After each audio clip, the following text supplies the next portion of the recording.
At mayroon na rin mga nagdadasal dyan. So magdasal din lang tayo konti. Dito malawag din to. Yan. Ito yung church dito sa may Kuwait City. Maluwag. So good everyone. Ngayon ay nandito tayo sa may city, sa may simbahan. Wala kasi tayong magawa eh. So samahan nyo ako at pupunta tayo sa loob. Wala kasi tayong magawa sa sa accommodation. Kaya ito, naglalakad-lakad tayo. Pasya-pasyal. Ito, pampatanggal ng homesick. So yan, punta tayo sa ito yung simbahan dito. Okay, so samahan nyo ako at mag-ano lang,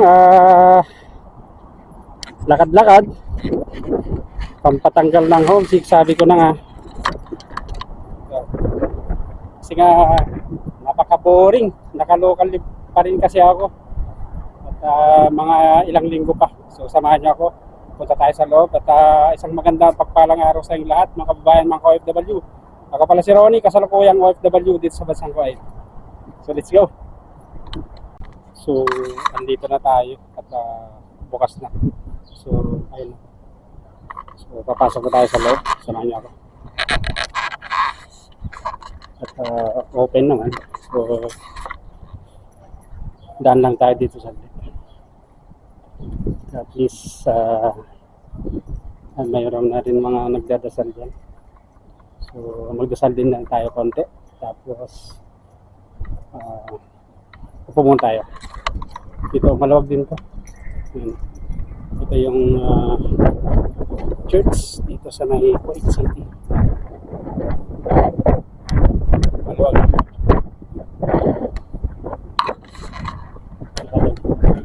So magdasal tayo tapos saka tayo mag-iikot.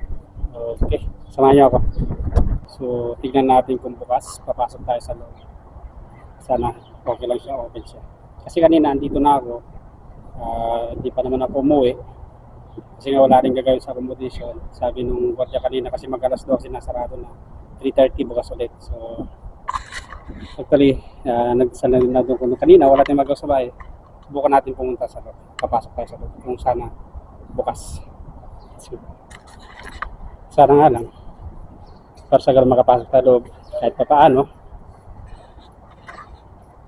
O kung hindi sarado.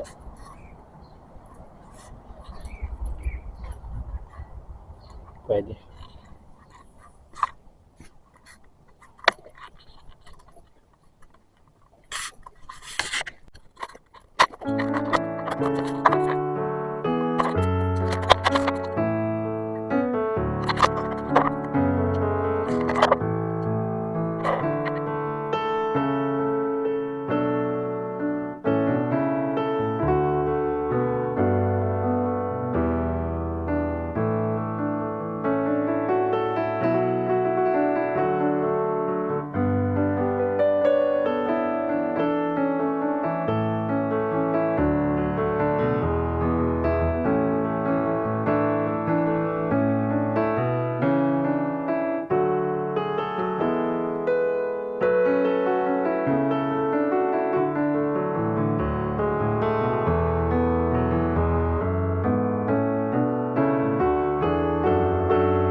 So, ayun.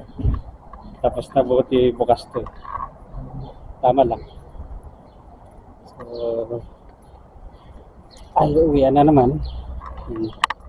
At least, buti di pa tayo umuwi kanina. Tama lang. Yan, tayo nakapunta kasi dito nung mga nakarang araw. Yan. So, ito siya. Maluwag to. Yan.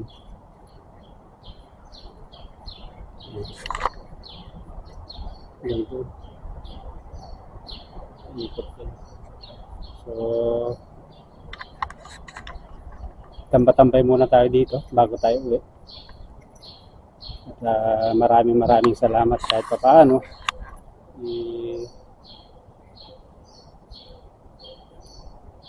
Meron tayong hiniling kay God na sana, God willing.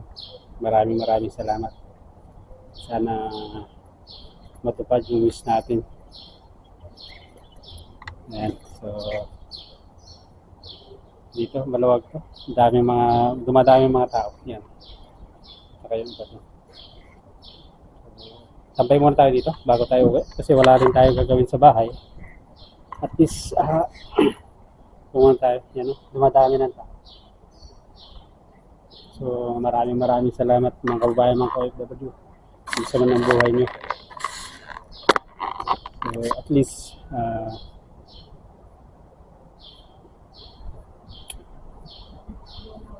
bukas napagpasaluhan tayo kasi matagal na akong hindi pumunta ulit dito eh.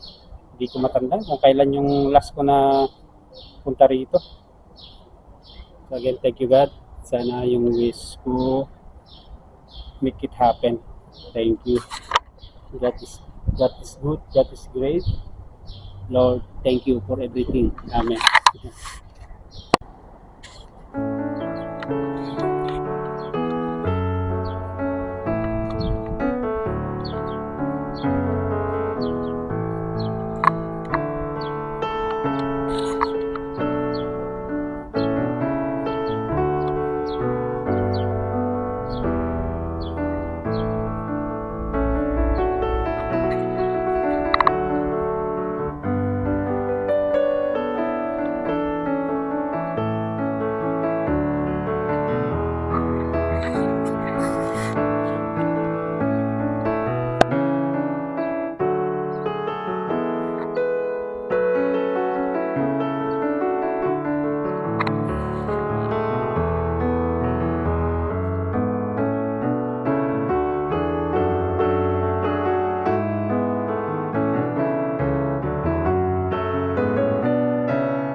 dito, pauwi na tayo at buti na lang, ito lang sabi ko, buti na lang bukas kanina yung simbahan mismo.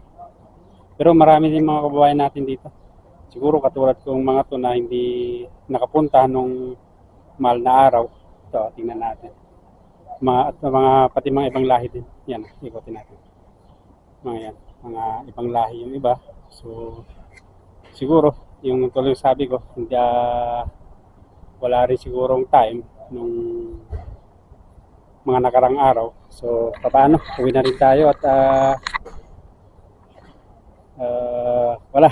Pag uwi natin, kain, tulog, pahinga kasi annual leave pa rin tayo. So, maraming salamat sa iyong pagsama at ito. Hapon na naman, time check. 3:45 na. Hapon na naman. Tingnan natin. Yan yung mga kababayan natin yung iba dyan. Yan. Dito yung simbahan dito sa may Catholic Church sa may Kuwait City. So, okay. So, paano? Yan. Ito tayo. Yan. Kasi may gamit din siya. So, paano? Maraming salamat sa pagsama at kita-kits sa masunod ng video. Again, mga kabayan ko, nandito sa gitnang silangan, Middle East, stay safe, mag-pray tayo na sana matapos na itong tension na ito. Ingat kayo lagi, have a nice and great day. Kita-kits sa masunod kong videos. Stay humble, peace, bye.